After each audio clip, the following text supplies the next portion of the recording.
자, 이번 시간에는 EBS 수능 특강 개념학습 파트의 이론들을 좀 정리하겠습니다. 이거를 하는 이유는 뭐냐? 첫 번째, 조금 전에 얘기한 것처럼 매년 EBS 수능 특강에 나오는 그 이론 내용들이 거의 변하지 않고 나온다는 거. 그래서 이걸 한번 익혀두면 새로운 교재가 나왔을 때 바로 작품 적용학습, 실전 모의고사 부분을 바로 공략을 해서 남들보다 앞서갈 수 있어요. 수능은 남들보다 내가 얼마큼 앞서서 끝내놓고 반복을 해서 익숙하게 만드느냐 게임이에요. 잘하는 거 아니에요. 꾸준하게 반복적으로 지치지 않고 할 수 있는 능력이 요구되는 거지 탁월한 선천적인 능력을 요구하는 건 아니다. 그것이 있다면 좋지만 그것만으로 1등급 또는 좋은 성적, 원하는 성적 받는 거 아니에요. 뛰어난 학생들은 많으나 꾸준한 학생들이 없다 또는 부족하다. 그것이 지금 현실이잖아요. 그것 때문에 우리가 이렇게 좀 미리 고생하는 겁니다. 자, 그래서 시의 표현과 양식 1강 부분의 개념 학습 부분인데 첫 번째 시적 표현의 개념에서 우리가 체크해야 될 건요. 비유와 상징 이 부분이죠. 비유, 상징, 역설, 반어, 대꾸, 반복, 서리, 영탄, 도치, 열거, 점층, 생략, 우의, 풍자 이런 표현 기법이 있죠. 그래서 이 표현 기법에 대해서 내가 문제로 다룰 때 과연 부담 없이 풀 수 있는지를 한번 체크해 봐야 됩니다. 체크해 봐야 돼요.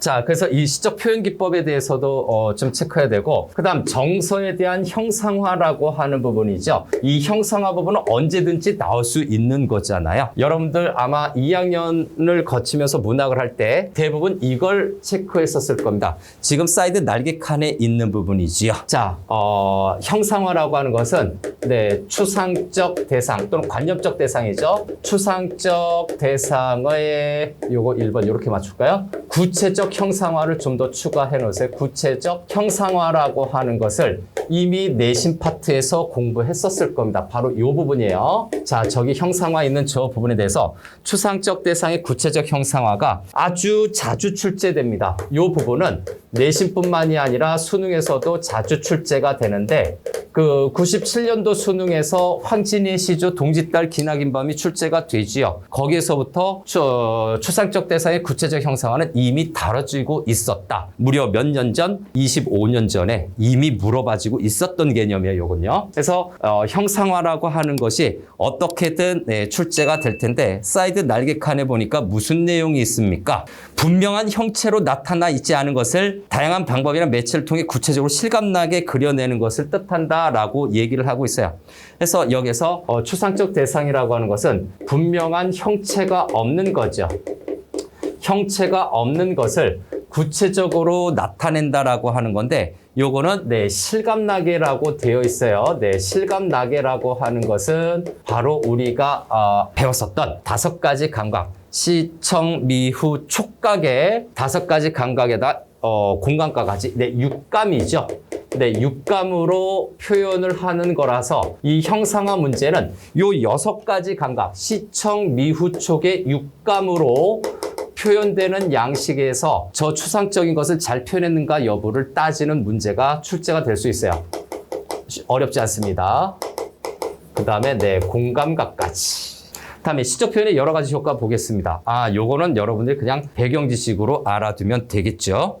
그 다음에 시의 형식의 개념과 특성, 요거에 대해서도 요 밑부분에 있는데 이 부분에 대해서 여러분들이 우려할 만한 그 내용이 나오지는 않아요. 그러면 무엇을 체크할 거냐? 여기 좀 위치를 옮겨서 날개 칸으로 좀 한번 가보겠습니다. 바로 이 부분이죠. 자, 바로 옆에 보이는 저 형상화라고 하는 부분인가요? 자, 저 형상화 부분을 먼저 한번 좀 체크를 해 봐야 됩니다. 방금 전에 언급했던 거죠. 그래서 형상화라고 하는 거 동그라미 수능은 이렇게 날개 칸에 언급된 개념을 테마로 잡아서 핵심으로 잡아서 출제하는 경우가 많죠. 방금 언급한 것처럼 분명 어떤 교훈이라든가 이치 등의 분명한 형체로 나타나 있지 않은 것이 바로 뭡니까? 관념적인 거잖아요. 추상적인 것을 어떻게 한다? 구체적이고 실감나게 라고 하는 것은 옆에서도 체크했죠. 육감으로 표시해 주는 겁니다. 됐나요? 네, 요거 체크해야 되고 또 밑으로 가서 표현과 형식의 관계죠. 표현과 형식의 관계, 독백과 대화 요 두 가지를 좀 체크하겠습니다. 우리가 무시하고 설마 이게 나오겠어? 라고 하는 것을 항상 수능은 출제를 했었다는 거 잊지 마세요. 그래서 표현과 형식의 관계, 시적 표현은 그 의미폭이 매우 넓어서 형식의 의미를 포괄하는 경우가 많다. 그래서 형식을 표현의 한 부분으로 이해를 해야 된다라고 하는 건데 이것만으로는 문제 출제 포인트가 없겠죠. 그러나 문제 형태가 분명히 있을 거예요. 그래서 형식이라고 하는 것이 어떤 표현 기법으로 보는데 요거는 윗글의 특징으로 알맞은 것은 가 작품의 특징으로 알맞은 것은 이런 형태에서 부분적으로 끼어들어가는 내용이다. 해서 선택지로 보면 하나, 두 개 정도 반영되는 내용이고 독백과 대화라고 하는 거죠. 요거는 올해 수능에서 좀 조심합시다. 문학 작품에서 시 내부에서 독백적으로 언급한 시. 독백은 1인칭적이죠. 네, 1인칭이고, 네, 대화가 있는 것은 3인칭적인 시입니다. 독백은 화자가 자신을 청자로 삼아 하는 말. 대화는 어떻게 됩니까? 청자를 향해서 하는 말. 이거는 뭐 어렵지 않아요. 자, 그래서 질문, 명령, 청유 등 말을 건네는 형식은 대화에 해당이 된다 해서 이렇게 대화에다가 화살표 연결해 둡니다. 자, 그 다음에 뭐뭐입니다 등의 높임말도 있죠. 그래서 요게 1번이죠. 그 다음에 2번이죠. 높임말도 어떻게 된다? 자신에게 하는 말이 아는 점에서 대화적 형식에 해당이 된다 해서 자, 높임말도 이렇게 돌릴까요? 대화 이렇게 좀 돌리죠. 그래서 요 대화 부분을 좀 조심합시다. 대화 부분을 조심합시다. 그래서 정리를 좀 할까요? 네, 정리를 좀 할까요? 대화와 독백인데, 자, 독백이라고 하는 것은, 자, 시적 화자가 있고, 일단 작가하고 시적 화자가 있습니다. 작가하고 화자가 일치하고, 화자가 또 뭡니까? 시적 청자가 되는 거죠. 다시 네, 작가, 화자, 청자가 서로 일치하는 관계가 주로 나타나는 겁니다. 이것의 특징은 뭐냐면 두 번째, 요것은 옆에도 미리 써놨지만 네, 1인칭적인 표현이 나타납니다. 이 1인칭적인 표현이라고 하는 것은 뭡니까? 자신의 정서를 드러내는 거죠. 1인칭적인 표현의 특징은 뭐다?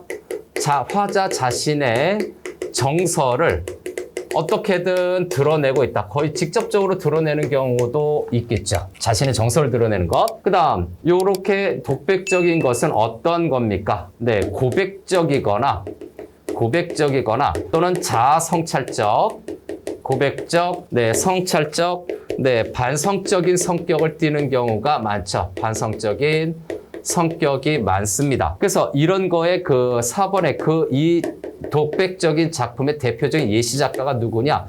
윤동주가 있죠. 네, 윤동주 작가를 생각해 보면 되겠습니다. 그 다음에 또 누가 있습니까? 우리 교과서에 배웠던 김영랑 시인이 역시 독백적인 작가에 해당이 되죠. 다음에 저기 대화라고 하는 부분이죠. 올해 수능에서 2024학년도 수능에서 반드시 조심해야 될 거. 언제 나온다 했었던 건데 분명히 체크해야 돼요. 이거의 관계의 핵심은 뭐냐? 청자 중심의, 화자 중심이 아니라 청자를 고려한 개념이다라는 거를 좀 알아둬야 돼요. 다음 대화는 자, 첫 번째 작가하고 화자가 일치하지 않습니다. 작가하고 화자하고 일치하지 않아요. 마치 소설처럼. 그 다음에 청자하고도 당연히 일치하지가 않죠. 제3자에게 이야기하는 것처럼 느껴지니까 불일치합니다. 그렇기 때문에 요거는 주로 3인칭적인 표현이 나타나게 됩니다. 3인칭적인 표현이 나타나게 되고, 그래서 이렇게 3인칭적인 표현을 하게 되면 3번으로 해볼까요? 자, 요거는 뭔가 자신의 의지를 좀 나타내는 거죠. 그래서 의지적 대화죠. 또는 굉장히 현실 참여적인 부분도 있어요. 현실 문제에 관심을 갖거나 현실 참여적. 저 의지적의 또 다른 말은 적극적이라고 봐야 되겠죠. 그리고 남성적이다라고 좀 해볼까요? 남성적인 경우도 있고, 이거 꼭 남성적이라기보다 여성적인 것도 물론 있을 수 있으나 남성적인 작품들의 작가들이 좀 잘 출제가 될 가능성이 높아요. 그래서 이것도 예시로 좀 들어가면 요거의 예시는 이육사님도 있지요. 그 다음에 한용운 님이 있지요. 등등등 많은 작가들이 대화적인 진술을 좀 하고 있다라고 봐야 되겠습니다. 자, 그래서 첫 번째 개념은 좀 가볍게 넘어갈 수 있습니다.